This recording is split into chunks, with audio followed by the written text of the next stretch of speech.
In this video we are going to teach you how to change the front rear drip setting on a 2014 Nissan Rogue using the X-431 torque. First select Nissan.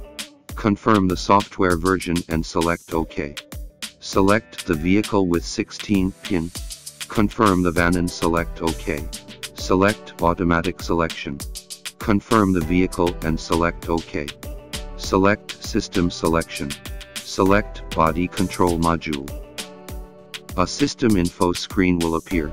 Select OK to continue. Select special function. Select FAA drip. A system info screen will appear. Please read and select OK. To change the current setting, select off or on. Once complete, select the back arrow. And that's how to change the front rear drip setting on a 2014 Nissan Rogue.